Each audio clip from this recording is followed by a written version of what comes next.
History facts that are wrong. Oh shit.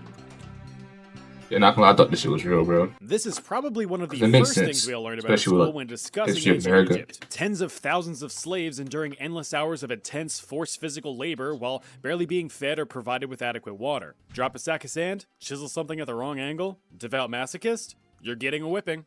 In this case. Well, it's all poppycock. Hold on, I think it was into it. Never mind. I'm not even gonna find Caves, it. they I'm were having mainly fun. prisoners of war or household servants who tended to their landlords, but they weren't really part of the main. Shit look like PS2 graphics. I ain't gonna lie. I never used a PS2. I'm just assuming, but like, look at the background, bro. Like the logs, the foundation of the building, all that looks like some PS2 type shit. I ain't gonna lie. Labor force. Damn, that boy's bald. Sorry, obviously he's bald, but he's bald the right way, bro. Like, if you're bald, you gotta make sure that shit is shining. Like, that shit ain't shining on that dude's head. But on that nigga's head, it's shiny, bro. It's like he polished that bitch. Tended to their landlords, but they weren't really part of the main labor force. Instead, Is that fucking laborers witch? in ancient Egypt were conscripted using the corvée duty system, a way to pay off taxes through manual labor. According to the book The Pyramid Builders of Ancient Egypt, which discusses the pyramid builders of ancient Egypt, farmers were Word. usually pulled from their laborious Alright, where is that from? What game? If you know where that's from, you need to go outside, you fucking dick.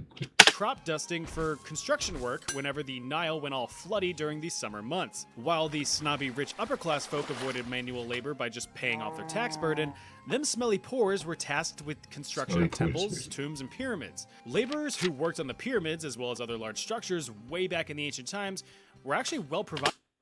The peasants were later gainfully employed during this period on the construction of the tombs, especially the royal tomb or pyramid, and on the temples. This provided them with food that they for. This makes sense as having a weakened labor force due to neglect or malnourishment, it doesn't really pay great dividends. Can't exactly move giant rocks when you're completely emaciated. Small That's it. villages have been discovered built specifically for housing laborers. These sites also contain various animal bones and plentiful bread jars showing a high quality diet. But of Plentiful. course, the the system fuck is wasn't bread jars? perfect. Thanks to some Things stuff classic upper bread in the class fucking corruption, jars. sometimes things didn't always go right for these laborers, but they had the power to stand their ground. Dating all the way back to 1170 BC, written evidence has been found of an artisan's strike while constructing a tomb for then pharaoh. The artisan Ramesses strike III. sounds like some type of like new military thing. What the fuck? What the fuck is an artisan strike, bro? It sounds like a new military thing. The artisans complained about a lack of promised Oh. rations and outright refused to continue their work, dropping their chisels and their hammers to march right up to the ruling classes' I'm not good at English or history, so if I say anything stupid, ignore that. temples to make their demands. What do we want? Food! When do we want it? Food! Wow. What? After chit-chatting with the local vizier, the workers were able to secure their rations and continued their work. Now don't get me wrong, the labor that these guys endured was backbreaking, extremely strenuous, and downright exhausting. But they Sorry. weren't outright enslaved or mistreated, as historians previously thought. We've all heard the legends about King Tut's tomb, right? If you Yeah, disturb an Jones. ancient king's burial grounds, you'll be cursed, doomed to die a horrible death. Well, it's not so. Thought that weak shit was gonna get me. Dog, I'll play Final Fantasy Freddy's.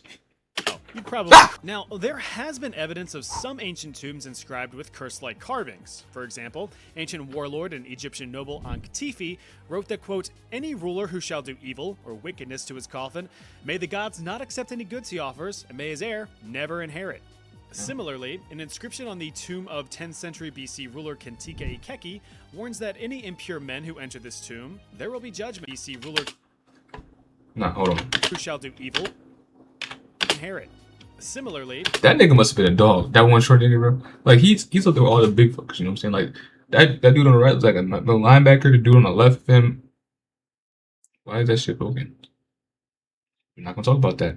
The dude on the other side of that dude, like he was like some elite soldier or something. Oh, that dude's just there. He must have been a dog or something. You know what I'm saying?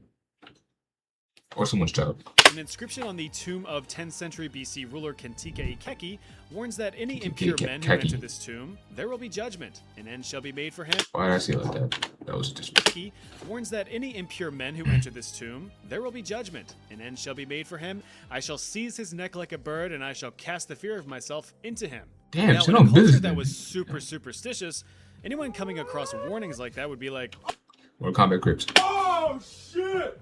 It's a rat! Oh, prompting them to shit. 180 right out of the room. When King Tut's tomb was discovered in 1922, no such written reprimands or warnings were ever found. In reality, Martin the Luther. rumor of King Tut's curse revolves around one George Edward Stanhope Molyneux Herbert, 5th Earl of Carnarvon, a rich English white dude who funded the whole expedition. That nigga's name is longer than the majority of the people that I grew up with names. The main demographic of my school was Hispanic. That led to the discovery of the Sandy sarcophagus. He died a whole 4 months after the opening of the tomb, Is that Zelda? after which a journalist did what journalists do and Oh, printed a no, whole please bunch don't. of sensationalized fake news, attributing Lord Carnarvon's death to an inexplicable curse. To no surprise, the media ran with it, making claims of a written curse being uncovered with the tomb, though this never happened. Complete tic tac with that motherfucker. So how did Lord Carnarvon die? He done got bit by a mosquito. The resulting bump was accidentally Nigga, I be pissed. The fact that a mosquito can kill you, that small motherfucker can just beat. You won't even feel that shit. Just beat. And motherfuckers die. Like, mosquitoes kill more people than sharks. That's just wild, bro. I feel bad for the mosquito victims, bro. Because like, they probably didn't even know they got bit by a mosquito until it's way too late. Damn. Some probably just didn't even know. flash while he was shaving, making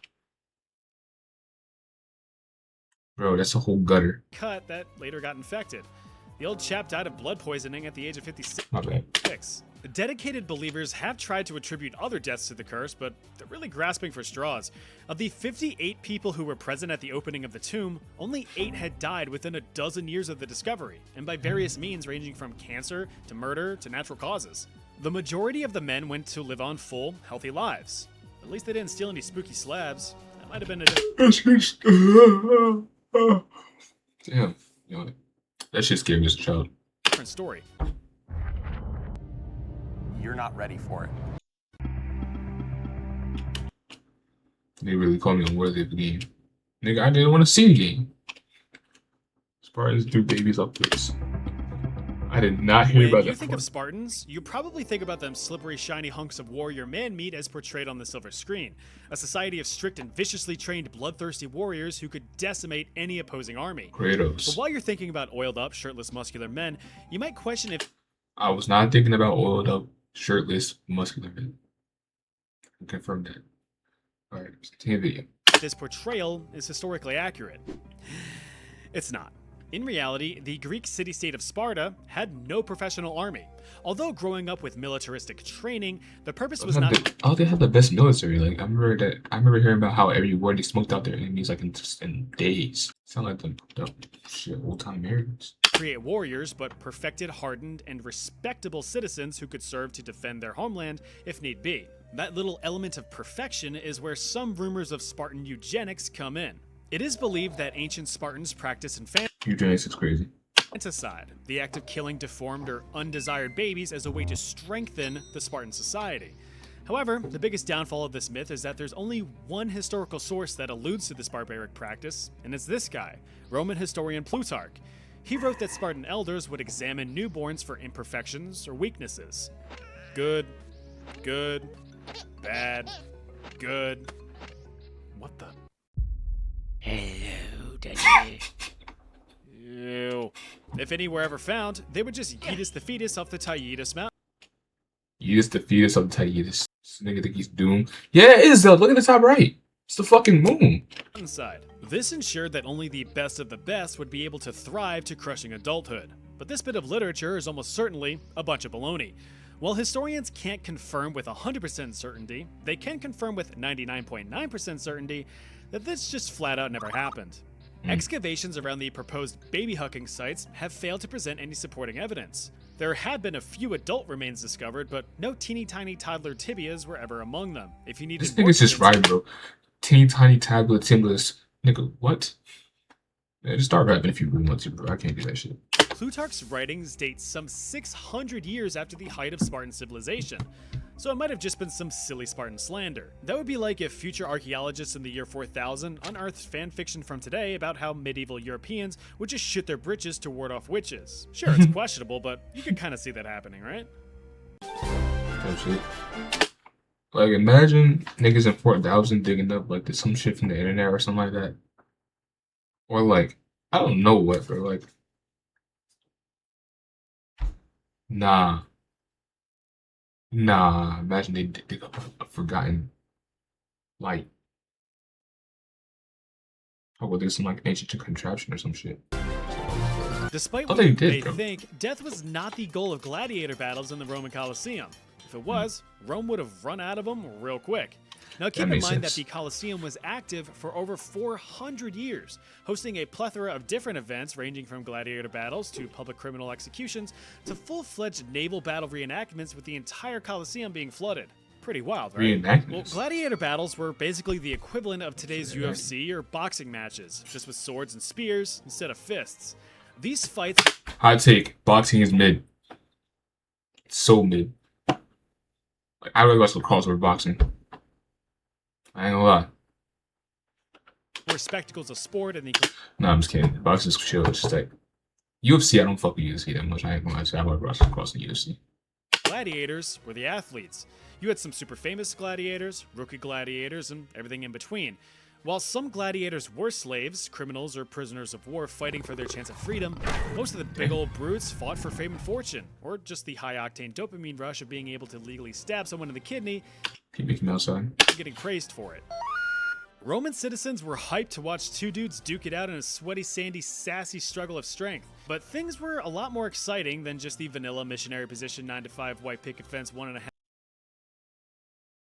This thing is just spitting, bro. Just children ass sword and Doesn't shield match me, type though. gladiators. Nope.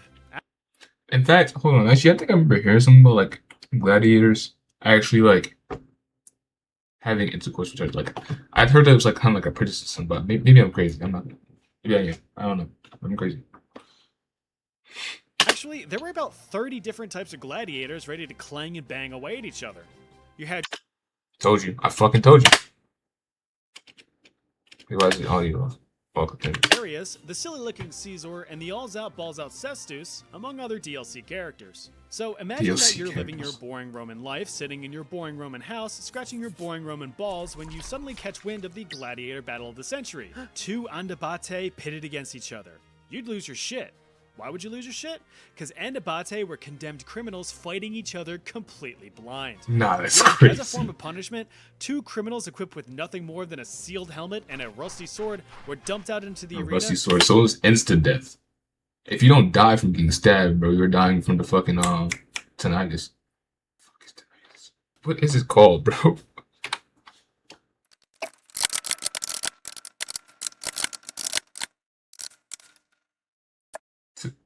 Tetanus. Tetanus. Tetanus. Tetanus. That's what I'm saying. Tetanus.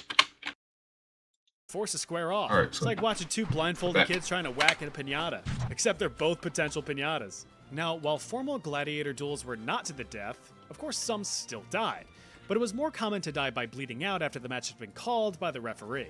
Oh yeah, they had referees. These were often retired gladiators tasked with making sure that the rules of battle were being followed and stopping Damn, you think during battles, like, they were like, damn, me personally, I would not let that happen. Like, back in my day, I would beat his ass.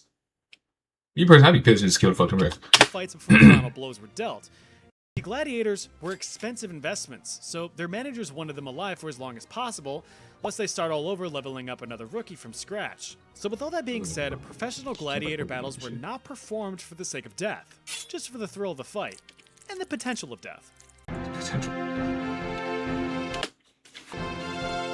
Ancient myths are tough for modern historians to interpret, as historical writers across time have their own biases. Depending on how they felt about a certain historical figure, they could cement their legacy in history as a smart fella or a fart smeller. The prevailing myth that Roman Emperor Nero diddled his fiddle as Rome burned to the ground is one that should go up in smoke. It's kind Like an actual fiddle or like. We'll see. commonly believed that Nero, having descended into madness over the course of his reign, started the Great Fire of Rome in 64 AD, a disastrous and destructive inferno that destroyed nearly 3/4 of the Roman capital. Accusations claim that Nero didn't really like the look of Rome and wanted to rebuild it in his own vision with a lavish and gaudy golden palace, so a conveniently timed fire would have been a great opportunity to do so.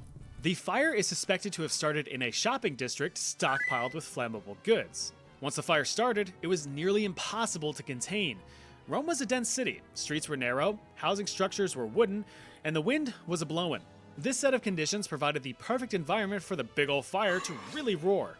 The blaze lasted for 9 whole days. Environment for the I was about to say, back in this scene, she looked like a charcuterie board. were wooden, and the wind was a-blowin'. This set of conditions provided the perfect environment for the big ol' fire to really roar. The blaze lasted for 9 whole days, decimating 10 of Rome's 14 districts. Sounds like But was California Emperor fires. Nero to blame? Not at all. According to Tacitus, one of the most influential Roman historians at the time, Nero was not near Rome when the fire started. He was I swear, bro. What is this nigga on? Nero was not near Rome. Nigga, okay. actually several miles away in the coastal town of Antium, but he Nigga rushed think back he home doomed. to Rome once he caught wind of the disaster. When he did get back, Nero actually funded relief efforts and opened up private gardens and other structures for shelter to those affected. Despite these efforts, Nero still came under scrutiny from the nobles who hated him, claiming that he should have responded sooner and provided more assistance. Freaking Fuck was he supposed to do? It's a whole big ass fire. I mean, I guess you could say evacuate. Nigga, I feel like everybody should have evacuated right when they saw the fire. If you could, I feel bad for the people that died. But like, also, if there's a fire, nigga, I'm running. That's all I'm saying. Nero, dude. I bet my scorched ass cheeks he started that fire himself. Yeah, you're right. He probably did. Guys, he was literally miles away in another city. What did you do? And that's how rumors start. In actual fact, there is no historical evidence that Nero started the fire, and especially no evidence that he played the fiddle when Rome burned. Mostly because the fiddle wouldn't be invented for another 900 years. It's probable that the claim is part of Christian propaganda, and that the I was off the video. You see what video's name's called. This is from Chat History. Thank you for this video, and I hope you enjoyed the video. So,